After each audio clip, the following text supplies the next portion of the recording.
Olá, estamos chegando para mais um estudo aqui no canal Minuto Missionário. Sou Paulo Eduardo e muito feliz, agradecido a Deus pela sua companhia de sempre aqui no canal Minuto Missionário. Seja bem-vindo, é muito bom poder contar com você. Nós estamos estudando aqui a primeira carta de João e eu convido você para mais uma vez participar comigo desse estudo bíblico.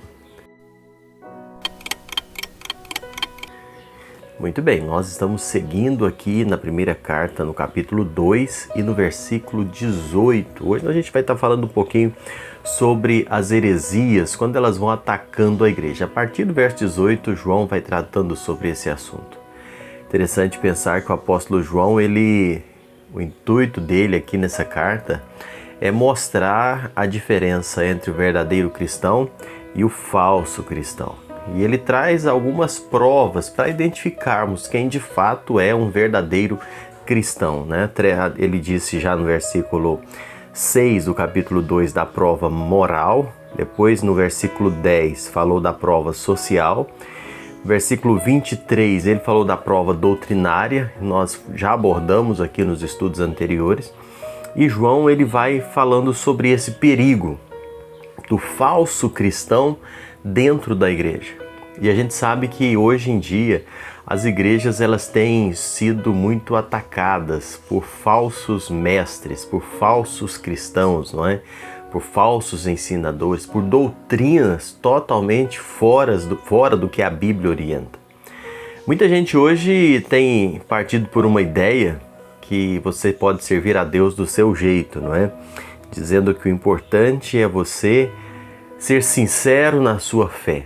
Não sei se você já ouviu isso, mas eu já ouvi muitas pessoas. Cada um serve a Deus do seu jeito, o importante é a sinceridade. Ora, eu fico pensando, ser sincero apenas não é o suficiente. Se ser sincero em alguma coisa, mas não ter fundamento, a sinceridade não resolve, não é verdade? Se a sinceridade fosse suficiente, nós iríamos aplicar ela em todas as áreas da nossa vida, não somente no que diz respeito à espiritualidade. Como, por exemplo, a gente pode pegar uma situação, por exemplo, de uma enfermeira num hospital. Ela dá um remédio para um paciente, crendo que aquele remédio era o correto, o paciente começa a passar mal. Mas ela deu o remédio com muita sinceridade, achando que aquele remédio estava certo, que aquele remédio era o bom. Será que a sinceridade dessa enfermeira vai resolver o problema? Só a sinceridade dela? Ela fala, não, mas eu fiz isso com muita sinceridade. Não resolve. E aí podíamos fazer essa aplicação em várias áreas, não é? A sinceridade, esse argumento da sinceridade, tem se tornado uma ferramenta na mão de Satanás para destruir muitas pessoas na sua vida espiritual, achando que basta ser sincero. E a gente conhece tantas pessoas, na verdade.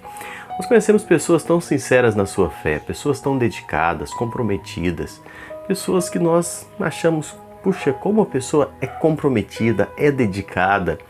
Mas não adianta, se você estiver tendo sinceridade, comprometimento, dedicação, mas no lugar errado, da forma errada, sua vida espiritual, isso não vai ter efeito, isso vai ser prejudicial. E é isso que João está tratando aqui. É preciso muito mais do que sinceridade. A fé, ela precisa estar colocada naquela base sólida. A nossa vida espiritual precisa ser vivida dentro da vontade de Deus. E João vai abordando isso aqui, porque uma fé mentirosa, ela traz consequências desastrosas. O apóstolo João já tinha advertido aqui na igreja sobre os conflitos entre luz e trevas, lá no capítulo 1, versículo 5 até o versículo 6 do capítulo 2. Ele falou sobre o amor e o ódio, nós já falamos aqui em estudos anteriores, aqui do capítulo 2, do 7 ao 17.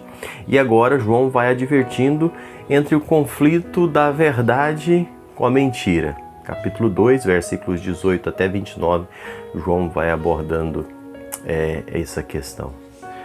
Não é suficiente o cristão andar na luz, no amor, ele também deve andar na verdade. A gente vê muita propagação de amor, não é? Fala da luz, fala do amor, mas precisa estar fundamentado na verdade das Escrituras. É a luz de Cristo e é o amor verdadeiro, sincero, como fruto do Espírito Santo. como a ação do Espírito Santo na vida da pessoa. Muitas pessoas estão se deixando levar por ensinamentos heréticos, mas há uma distinção muito grande entre o herético, a heresia, e o cristão verdadeiro. Existe uma diferença entre o efeito da heresia na vida de uma pessoa e o efeito da palavra na vida da pessoa. E nós vamos observando aqui um pouquinho. Versículo 18, João já vai dizendo assim: Filhinhos, já é a última hora. Como ouvistes que vem o anticristo, também agora muitos anticristos têm surgido, pelo que conhecemos que é a última hora. Essa frase, a última hora, ela aparece só aqui no Novo Testamento, mas ela já equivale a outras expressões muito semelhantes usadas aqui na palavra, como últimos dias, últimos tempos. É a mesma expressão, da mesma forma que João utiliza aqui. João ele é enfático para dizer que nós já estamos vivendo essa última hora, não é? Aquilo que estava por vir já tinha vindo. Nós estamos vivendo essa escatologia antecipada, né? Vivendo sobre a tensão do que já é e do que está acontecendo. Isso já foi implantado aqui no mundo, está acontecendo. O mundo está nas trevas e caminhando cada dia para o cumprimento, né, do seu final. E nós percebemos isso desde a ressurreição de Cristo Jesus na cruz do Calvário, quando do túmulo depois da cruz. Ele disse: olha, eu vou preparar lugar e voltarei. Desde então toda a história vem acontecendo para que o tempo do fim possa ser concretizado, para que aquelas revelações de Apocalipse possam realmente, de fato, ser executadas na sua totalidade. Tudo vem sendo preparado e acontecendo. E quantas profecias, quantos acontecimentos já aconteceram desde o momento em que o Senhor Jesus, então, sai ressurreto do túmulo. E nós já estamos vivendo esse momento, dessa última hora, que já vai acontecendo. É um tipo de tempo. É interessante esclarecer isso aqui. João usa a expressão última hora, mas ele não está falando de uma hora cronológica, mas ele está falando um tipo de tempo, um tempo de consumação, um tempo em que as coisas vão se cumprindo, e é o que nós estamos vivendo. João menciona aqui também no versículo 18 o espírito do anticristo que já está operando. A palavra anticristo só aparece nas epístolas de João. Ela está em 1 João 2,18, depois no versículo 22, no capítulo 4, no versículo 3, e também na segunda carta de João, no versículo 7. A palavra anticristo, mas o conceito da ideia, ele está em vários lugares, né? O profeta Daniel descreveu o anticristo como um pequeno chifre, Daniel 7, versículos de 8 a 11, versículos 20 a 26. Ainda Daniel fala o príncipe que há de vir, no capítulo 9, versículo 26. Enfim, o Senhor Jesus também expandiu essa ideia do anticristo no sermão escatológico, não é? Dizendo que muitos falsos cristos surgirão. Ele faz referência, o Senhor Jesus, ao anticristo, chamando ele de abominação da desolação. O apóstolo Paulo chamou ele de homem da iniquidade. Enfim, a palavra de Deus, ela traz várias menções desse anticristo. E é interessante observar quantos antes, e você pegar a palavra anticristo, ela tem anticristo, pessoas contra Cristo, pessoas que se opõem, e quantos têm se levantado no decorrer da história, não é? Já preparando, não é? Mostrando o caminho para aquele que está bem claro relatado lá no livro de Apocalipse. Mas, sabe, João destaca algo que é importante pensarmos. O anticristo, ele sai, e aqui João mencionando, eles saem de dentro da própria igreja. O verso 19 diz, olha aí, 2:19, eles saíram do nosso meio, entretanto, não eram dos nossos, porque se tivessem sido dos nossos, teriam permanecido conosco. Todavia, eles se foram para que ficasse manifesto que nenhum deles é dos nossos. Sabe, os muitos anticristos que já vieram, em contraste, como eu disse, do anticristo que virá, eles são identificados como mestres humanos, como pessoas que abandonaram a igreja, Isso nós temos Mateus 24:5, Marcos 13:6, Atos 20, 39 e 30, de homens que saíram de dentro da igreja e se levantam como anticristos. E sabe de uma coisa? Esse é o perigo, são pessoas que vêm de dentro, pessoas que estavam dentro das igrejas, se passando por cristãos, que conhecem, que sabem, e se opõem, se levantam e criam rebelião e tentam confundir a mente das pessoas, e é justamente isso que João está escrevendo aqui, para exortar os cristãos. Sabe, eles saíram de dentro da comunidade cristã. Sabe, são hereges que se manifestam, se revelam. E é interessante pensar nisso, não é? Eles são, na verdade, quando fala assim, eles se revelam, eles se manifestam, isso é um desmascaramento, não é? A máscara cai, eles estavam infiltrados com a máscara de cristão, mas de repente a máscara caiu. E quantos desses temos hoje? Muitas pessoas anunciando por aí, não é? Desfazendo de Cristo Jesus. Quantos nós vemos acontecendo, não é? Hoje tem muitas pessoas com aquelas heresias sutis tentando desfazer de Cristo e comparando o Senhor Jesus entre outros grandes mestres como Buda, Maomé. Quantos estão por aí sugerindo que Jesus ensinou apenas grandes princípios de Deus, mas que ele não era Deus encarnado? E aí surgem tantos desses ensinamentos dizendo que a morte na cruz foi uma expiação apenas, sem sentido, uma morte. Enfim, muitos desses estão por aí, ensinando essas heresias, querendo diminuir Cristo para que outro Cristo possa surgir, para que outro ainda venha, preparando o caminho para esses anticristos. Mas olha, uma coisa que João fala, eles se manifestam, eles caem, eles mostram que eles são de verdade. No verso 19, traz uma luz muito gloriosa sobre uma doutrina que vale a pena observar com você aqui ainda antes de terminar esse estudo de hoje. Ele diz sobre a questão da perseverança dos santos. Tem um versículo bíblico que várias vezes já fui questionado com ele, de Marcos 13:13, que diz assim: aquele que perseverar até o fim será salvo. Vale a pena observar aqui e dizer que a nossa salvação não é um prêmio por perseverança.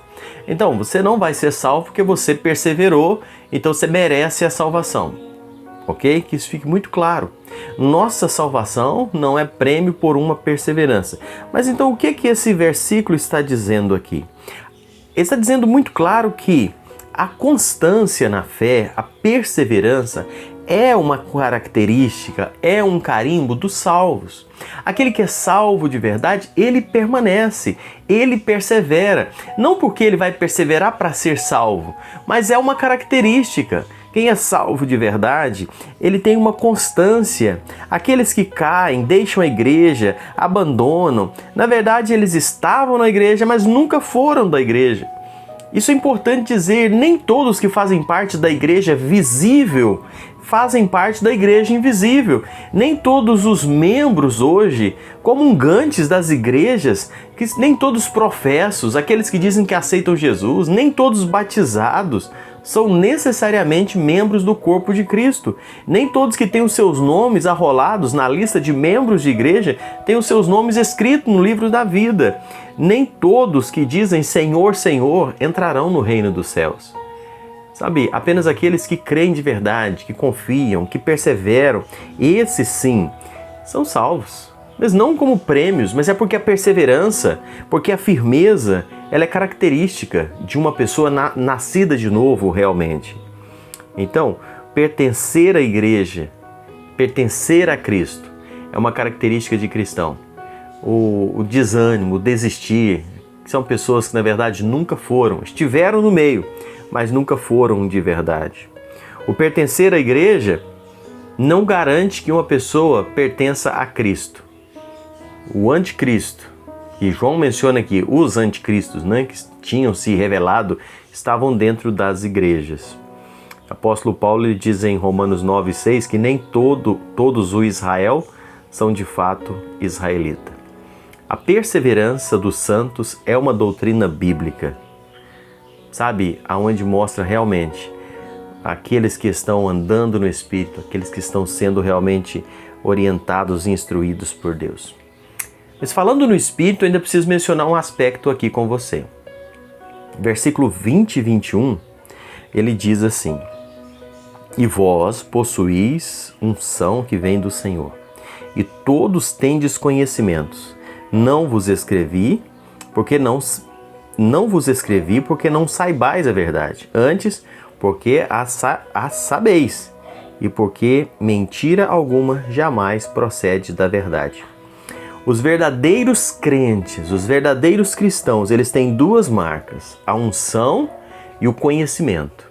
Isso João deixa muito claro aqui. E por que eu estou falando isso? Porque a proteção contra o anticristo está na unção que os crentes recebem. No Antigo Testamento, nós conhecemos a história, eu creio que você já deve ter ouvido. No Antigo Testamento, os sacerdotes, os reis, eles eram ungidos e eram separados por Deus para um ministério especial. Hoje, na nossa dispensação da graça, nós, crentes, nós temos o privilégio de termos o Espírito Santo. Somos selados pelo Espírito Santo, não é? Efésios 4:30 fala isso, e Apocalipse 9:4. E esse Espírito é que nos ilumina. Esse Espírito é quem nos dirige. Esse Espírito é quem abre o nosso entendimento para conhecermos a Deus, para discernirmos todas as coisas. Isso é o que faz realmente o cristão identificar a heresia, não se deixar seguir pelos falsos ensinadores, não é? Por esses anticristos. E é por isso que a Bíblia fala para nós enchermos do Espírito Santo.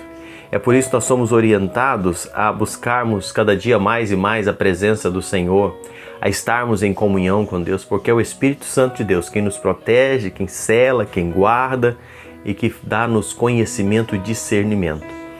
Que nós possamos ter esse cuidado, esta sabedoria, para não nos deixarmos levar por esses falsos ensinamentos, para nós perseverarmos firmes, crendo, confiando, descansando na palavra de Deus, nesse Deus que é fiel para cumprir a sua palavra, que protege, guarda, zela a sua igreja. Deus possa nos abençoar, possamos permanecer firmes na fé, sabendo em quem nós temos crido. Deus abençoe você.